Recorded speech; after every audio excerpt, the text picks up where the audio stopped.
de l'énergie, du pétrole et des mines. Monsieur le recteur de l'Université Iba Der Thiam de Thiès, Monsieur le directeur de l'École polytechnique de Thiès, Monsieur le directeur de l'École nationale supérieure d'agronomie, Monsieur le directeur du CROUS, Mesdames, Messieurs les membres du comité scientifique et du comité d'organisation, chers collègues, enseignants, chercheurs, chers doctorants, chers étudiants, Mesdames, Messieurs, honorables invités, en vos titres, grades et qualités. Je tiens tout d'abord à exprimer mes profonds remerciements au professeur Mamadou Wade, directeur de l'EPT, au professeur Ibrahima Diédhiou, directeur de l'ENSA, ainsi qu'aux membres des comités d'organisation et scientifiques pour le choix porté sur ma modeste personne pour animer cette conférence inaugurale de ce symposium qui porte sur le thème « Les sciences au service du développement durable ». Cet honneur est d'autant plus grand que je connais d'éminents professeurs de ces établissements EPT et ENSA qui auraient pu faire une meilleure conférence inaugurale. Mais les organisateurs ont voulu associer des professeurs d'autres institutions pour élargir la portée de cette importante manifestation scientifique. Je salue leur grandeur et leur humilité. Mesdames, Messieurs, permettez-moi de saluer et de féliciter chaleureusement les organisateurs pour le choix du thème, qui est d'une pertinence avérée et qui nous interpelle tous. Car penser le développement durable, c'est reconnaître nos responsabilités collectives face aux défis planétaires.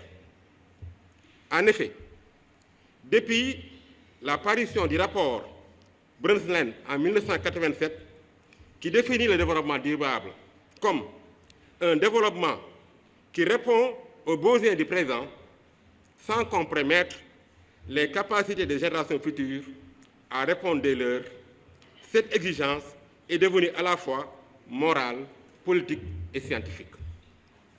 Par ailleurs, dans le sillage de la pensée complexe d'Edgar Morin, nous comprendrons aujourd'hui que les défis systémiques qui se dressent devant nous, qu'ils soient climatiques, alimentaires, numériques, énergétiques ou géopolitiques, exigent une approche transversale, une hybridation des savoirs, une alliance entre rigueur scientifique et lucidité éthique.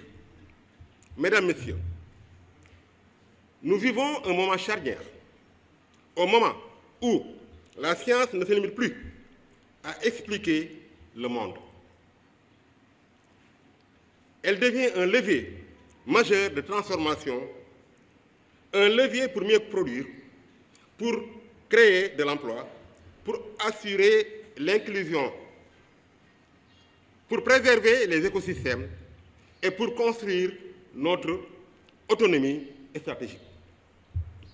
Dans cet esprit, le présent symposium s'organise autour de 3 axes essentiels qui illustrent bien la façon dont les sciences peuvent répondre aux enjeux du développement durable, le numérique, l'énergie et l'agriculture. En commençant par le numérique, nous pouvons dire qu'aujourd'hui, le pouvoir n'est plus simplement économique ou militaire. Il est aussi informationnel et algorithmique. Dans ce sens, la capacité à produire, à sécuriser, à traiter et à valoriser les données est devenue un enjeu géostratégique de premier plan. La transformation numérique n'est donc pas un luxe, mais une condition essentielle de souveraineté. Cette souveraineté, ce n'est pas un concept abstrait. Elle se manifeste par des actions concrètes. C'est ainsi qu'au Sénégal, l'ADIE a déjà déployé plus de 500 km de fibres optiques, connectant institutions et administrations, ce qui a permis de réduire les délais de traitement administratif de près de 30%.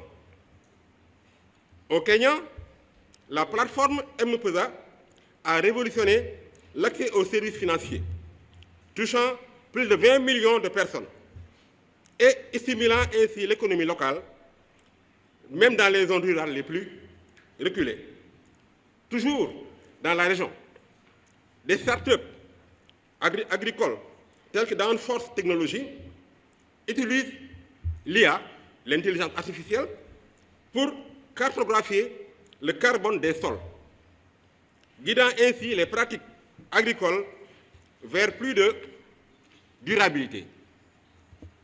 L'un de ces projets couvre déjà des millions d'hectares au Kenya, renforçant à la fois la sécurité alimentaire et la séquestration du carbone. En Ouganda, l'intégration d'objets connectés et d'intelligence artificielle dans l'irrigation du maïs a permis aux petits agriculteurs de réduire leur consommation d'eau tout en augmentant leur rendement, même avec des moyens limités. Au Rwanda, le projet de digitalisation des services administratifs IREMBO a permis de numériser plus de 100 services, réduisant les délais de traitement de quelques semaines à quelques heures, tout en créant plus de 2000 emplois dans le numérique.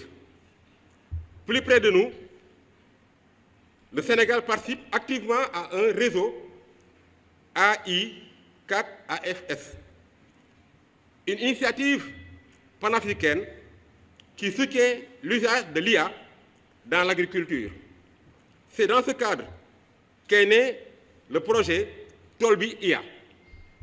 Ce projet, financé à hauteur de 48 000 $, utilise l'IA, les images satellites et les images locales, et les langues locales, pour fournir en temps réel des conseils adaptés aux petits producteurs agricoles.